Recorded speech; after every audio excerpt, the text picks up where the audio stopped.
Hi folks! You may have read the title of this video and thought, he usually talks about airplanes. But recently I was searching my garage for something I thought was lost forever. I found it. I found Simon. So stick around, you don't want to miss this story. This is Wayne Whitley. I'm a retired computer design engineer, and now I create adventure videos for fun. Come along with me and enjoy this Whitley Videos adventure.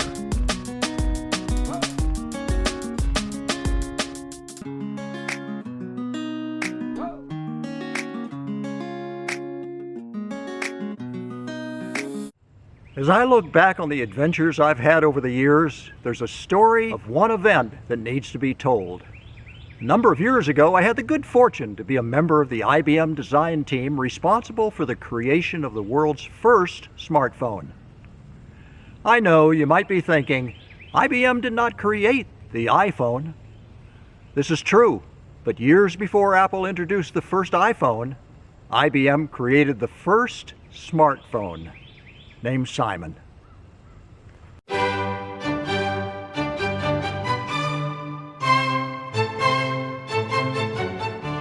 The Wall Street Journal, Wednesday, September 14th, 1994. Now available! Simon says hello! Simon was a personal communicator marketed by BellSouth and designed by IBM. But this story begins years earlier.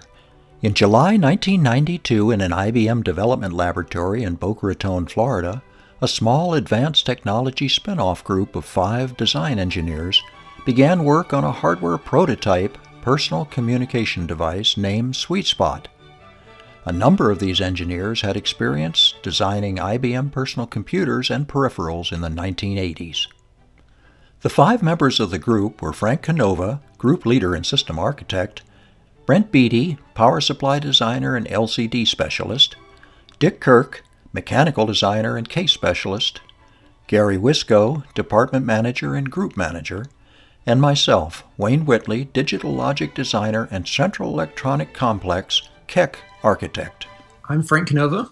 I was responsible for the vision and architecture for Simon. The project actually started 2 years prior to Simon. In 1992, we demonstrated personal communication at Comdex of 1992. I was involved in I was part of a advanced technology department, and we were working on miniaturization at the time. And I was looking at touchscreens and started looking at what it would be like to combine cell phones on a touchscreen. I literally mocked up a dial pad right on the touchscreen of a personal computer and at IBM. And that was a good part of it. It was a realization that a lot was possible at that point.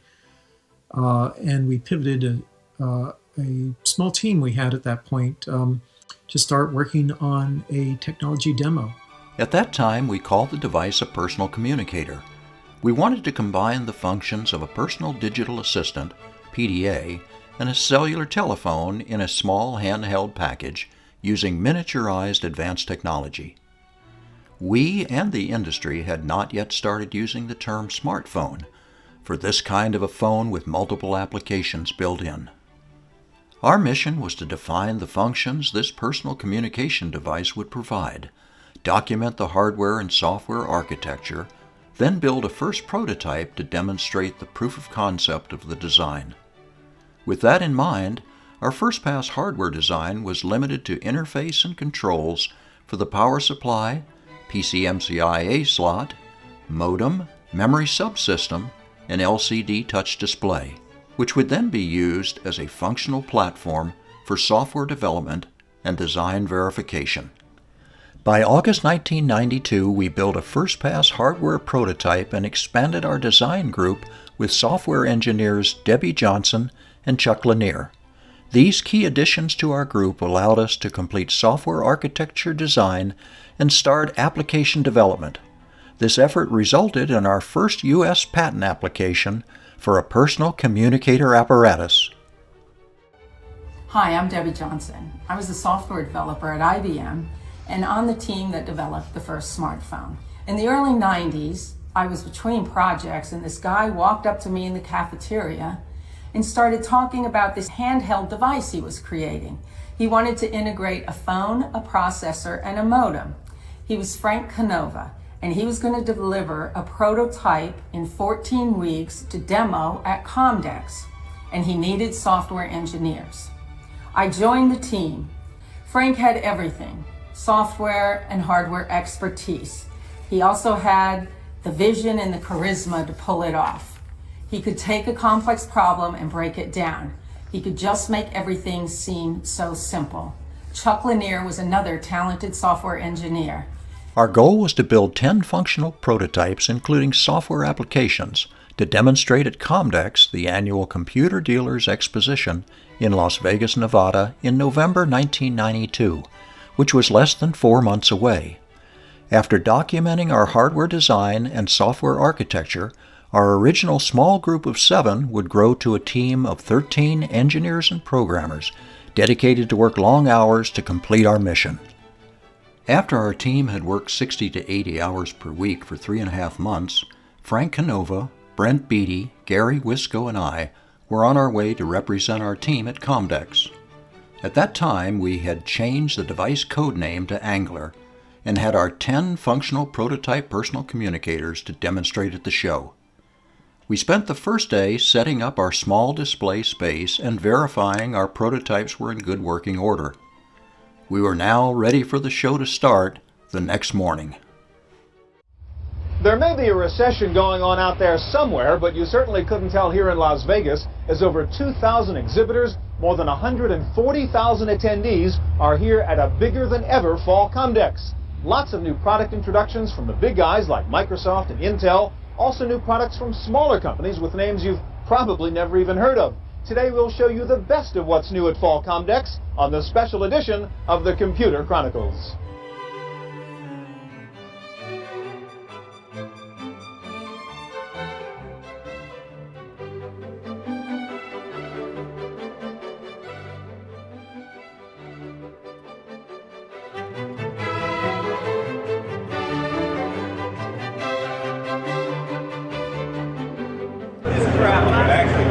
Well, guess where this is? A little bit of pre-setup time.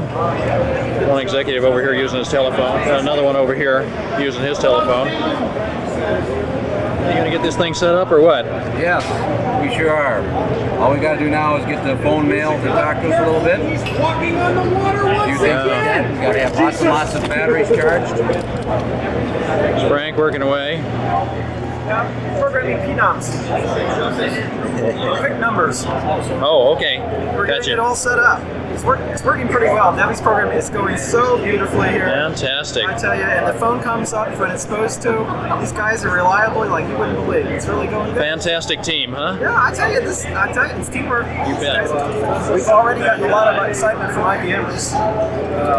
People that come by and wonder what you're doing and have heard about this program and don't quite know what it really is. There's little crowds of people mingle by. This is stuff you're doing any work. So it's getting really exciting. Let's see how it goes. In touch with the right. Okay, see you later, guys. Okay. In the beginning, the software team would reserve a conference room for 8 hours. We would design screen sequences backward and forward, creating what we called a navigator that would put screens up in different sequences that's used by a lot of cell phones and apps today. We worked 60 to 80 hour weeks leading up to the Comdex demo. I did go to Comdex to demo the early prototype. I remember the crowds pressing in to see it, some taking out sketch pads to copy it. I believe it was the same year that IBM flat screens were introduced, and they were annoyed that we stole their thunder. I look back at that time as one of the best times of my life. In 14 weeks, we had a lot to pull off, but we built a demonstration at Comdex, and it had a lot of things like maps and news and weather and sports and calendars, and not just calendars, but calendars that could update remotely and so forth. So a lot of things were part of that vision. It was extremely well received. We were overwhelmed with interest. During the 5 days we demonstrated our personal communicator, the crowds increased each day. We were almost overwhelmed answering questions from attendees, tech companies, and the media about these prototypes that actually worked. There was so much interest we had to take shifts while presenting just to catch our breath. We returned to Boca Raton, Florida, and continued demonstrating our personal communicator prototype to various telecom companies. In early 1993, I traveled to Paris, France to demo our personal communicator to Alcatel, the AT&T of Europe. They had seen our demo at Comdex, and they were interested in learning more about this device. I believe this was just the start of their advanced cell phone program. I also did a demo of our personal communicator for BellSouth executives in Atlanta, Georgia. As a result of the extremely positive media and audience reaction to our personal communicator demos, we were given the mission to develop this prototype into a product. Later, IBM signed a contract with BellSouth Cellular Corporation for personal communicator product development. BellSouth would fund the development of this new Simon personal communicator, and IBM would supply these products exclusively to BellSouth, who would then market them to their customers. We used a Motorola cellular modem and battery pack for our first prototype, but after the successful demos of our personal communicator, Motorola decided not to continue a business relationship with IBM. This action caused an interruption in our product development schedule. Fortunately, IBM found an excellent partner for the cellular radio interface in Mitsubishi Consumer Electronics of America near Braselton, Georgia, and signed a joint development and manufacturing agreement. In April 1993, we began work on Angler with the same development team of 13 people. We integrated the Central Electronics Complex as a single-board computer containing all of the Angler subsystems: VG230 core logic, LCD external I/O interface, power supply, microphone and speaker, modem, audio mux, memory subsystem, touch interface, and PCMCIA interface. We also applied for 2 more U.S. patents. By July 1993, our development team had grown to 30 people. We now had the necessary skills to complete our product design, test, release, and manufacturing support of the Simon personal communicator product. Gary Wisco was responsible for the staffing and management of this talented team. These are the words of IBM mechanical engineer Dick Kirk, and I quote, "The mechanical design of Simon presented many challenges, not the least of which was creating a multifunctional, user-friendly, handheld, yet durable device with an appearance pleasing to the eye of the consumer. In fact, the look of Simon was deemed so crucial to its success in the marketplace that management decided to seek industrial design assistance from outside of IBM in the quest for some fresh new ideas. The company selected was Frog Design Incorporated, a highly respected industrial design firm. One of their claims to fame was their industrial design of the Apple Mac computer. They responded within a few weeks with 3 or 4 design proposals which they presented to our design team back in Boca Raton. In the end, all the Frog's designs were rejected, and we relied on our own in-house industrial design department for final design. Our combined mechanical industrial design effort resulted in an attractive, though somewhat boxy device. Nevertheless, its form factor provided the optimal internal space for the efficient packaging of all of the many components stuffed inside, helping to propel Simon to become a product ahead of its time and winner of Best of Show at Comdex 1993. These are the words of IBM electrical engineer Jose Rivero, and I quote, "I came in working with Jim Wolfe when we were dropping Motorola and connecting to Mitsubishi. So I was involved with the details of the analog connection to the modem and the digital connection between the cell phone microprocessor and our processor. I remember the NMOS FET mux we created, which was difficult since we were sending AC signals while keeping DC bias okay. Difficult, but we did it. I still have one of the first prototype boards with all the wires as a reminder of all the good experiences. What do you expect from a hardware guy? By early November 1993, we built 10 prototype Simons for the announcement by BellSouth of the Simon Personal Communicator in Orlando, Florida. These prototypes would also be used later in the month to support the Wireless World Conference and Comdex, where we won Best Mobile Product and Best of Show. Here is more media coverage following our Simon announcement in Orlando.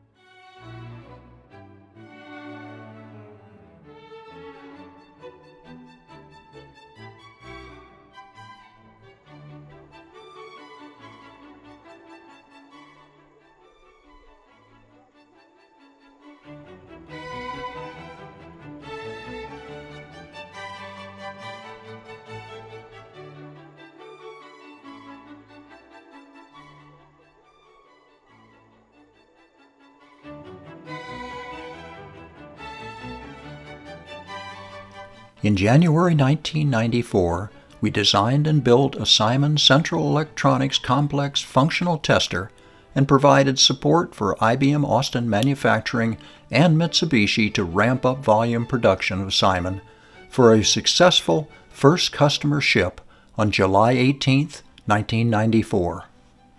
We also developed a field programming process for updating BIOS and application code stored in flash memory, and procured 400 programming plugs for that purpose. I made a very memorable product demonstration of Simon in Boca Raton for then IBM Chairman and CEO Lou Gerstner and his staff. Simon launched in 1993 by BellSouth and then was made available to the public in 1994. We had a bigger team at that point to help make that original vision and turn it into a real product. And I think we accomplished a lot of great things. It was awesome. It was very rarely do you get to work on a product that you love to say changes the world, but really does. It was ahead of its time in many ways. I'm in the lobby of the Marriott Hotel in San Francisco waiting to meet someone, and they're late, and I've got work to do, and I can't find AC or a phone line, but no problem. I am totally computer functional thanks to this Simon PDA from BellSouth and IBM. It's a really interesting PDA built around this cellular phone. So with it, I can get a page, I can check my email, I can send or receive faxes, I can make a phone call, of course, and I can use it like a normal PDA. I can check my calendar, I can look up a phone number, even scratch a note to myself on this touch-sensitive screen, and it has a PCMCIA expansion slot here so I can add memory or peripherals. This is just one example of the really cool new mobile computing gadgets that are out there now. Today we'll show you the newest and the neatest portable computing devices on this edition of the Computer Chronicles. Well, they're calling it the world's first totally integrated cellular communicator ever. Now, as we understand it, you can leave your office without worrying about missing a call, email, or faxes, and it fits right in your pocket.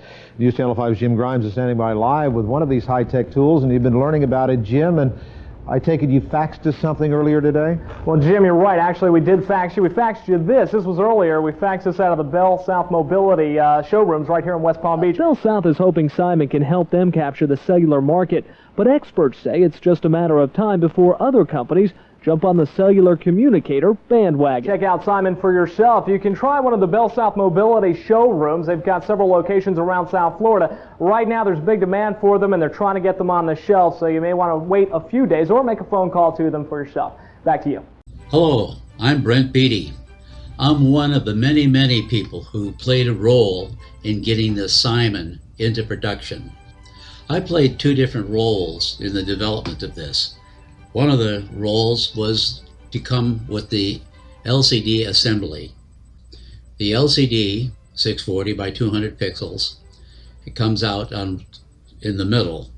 On the top is the all points addressable resistive touch screen. And then on the back side is the backlight. That is a cold cathode fluorescent tube. So you'll notice that the connectors are on opposite sides.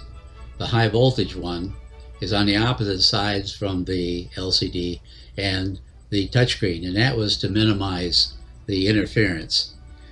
The other part that I played was in the power supply subsystems.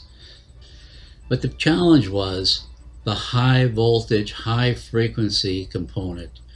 How do you take a high voltage, high frequency magnetic transformer with all of its interference on the same planar right next to very delicate components? This was a real challenge laying this out. I think Wayne Whitley took him 2 or 3 times to lay this thing out such that the high voltage didn't interfere with the components. Simon, ahead of its time, a fantastic product and a lot of fun working on the project. Thank you. By July 1994, we completed the first customer ship on schedule of 45 Simons, with an additional 600 shipped a week later. We also applied for 7 additional U.S. patents.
We look at Simon now and say, wow, how big it is.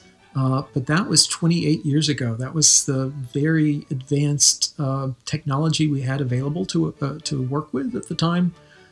And now when you look at an iPhone 28 years later, you say, wow, it's so much easier. That Simon thing might look like a dinosaur, but in 28 years, the iPhone's going to look like a dinosaur.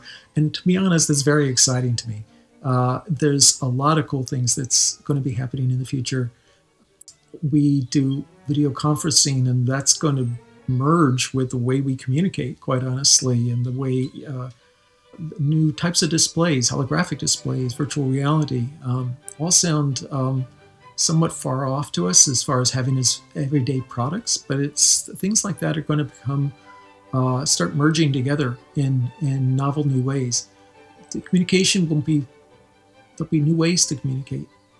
There'll be a thing whispering in my ear combined with artificial intelligence to remind me of things that I have forgotten during the day, for example. So 28 years from now, this is recorded in the year 2020. So in the year 2048, we're going to look back even on this day and go, wow, it's a look at where we were.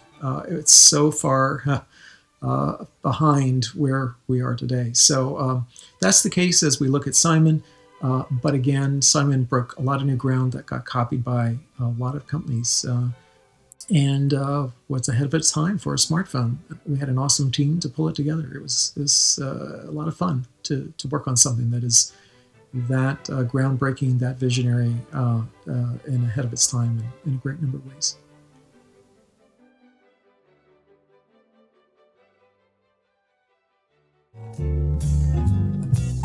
This is Simon. I'm Christy, in case there's any confusion. Looks like a cellular phone, right? Well, it is. Simon also doesn't look like your personal computer, does it? But you can create, send, and receive email anywhere. Okay, since we're making a list, does Simon look like a sketch pad, a calendar, an address book, a calculator, or a world time clock? No, but But it is. It's an 18-ounce mobile office, a personal communicator. Am I communicating? You've never seen a cellular telephone like Simon. Or found one that's easier to use. The touch-sensitive graphic user interface is what makes everything possible. Obviously, you can dial by touching the numbers on the screen and then hitting send. You can also use the quick dial feature to dial the numbers automatically, just by simply pressing the boxes on the screen. Simon holds up to 16 quick dial numbers. Simon also remembers the last 10 phone numbers that you've called and lets you redial them automatically. It's also got automatic redial. A save number feature. Length of call timers. Like I said, you've never seen a personal communicator like Simon. It's probably the easiest phone you'll ever use.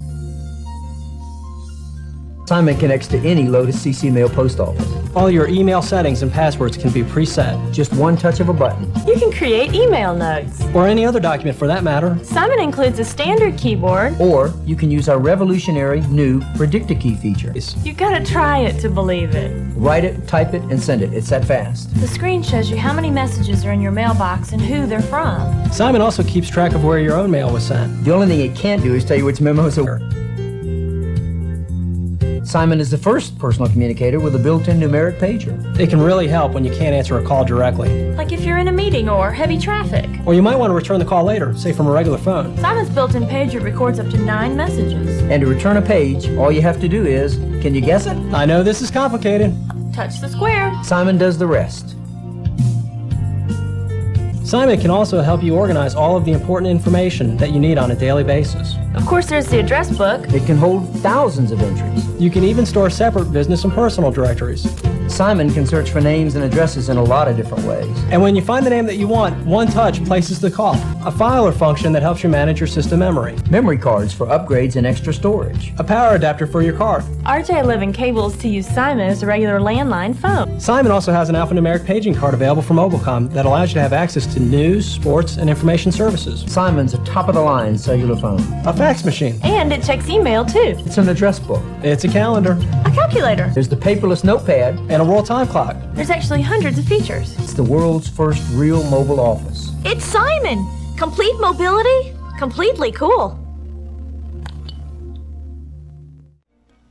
As the BellSouth ad said, Simon was the first portable communication device to integrate so many functions. It was an innovative phone with a touch-sensitive graphical user interface. It used pioneering software for ease-of-use navigation to advanced personal digital assistant functions, as well as wireless cellular communication. Also, new functions could be added by means of the PC-MCIA card interface. Today we call this downloading an app. I have included links below in the video description for additional information about Simon. Most of this information comes from research in the years following Simon's development and product release, and covers more detail than I have included in this video. In closing, I want to express my gratitude to all the members of the Simon team. I sincerely appreciate your professionalism, dedication, and friendship.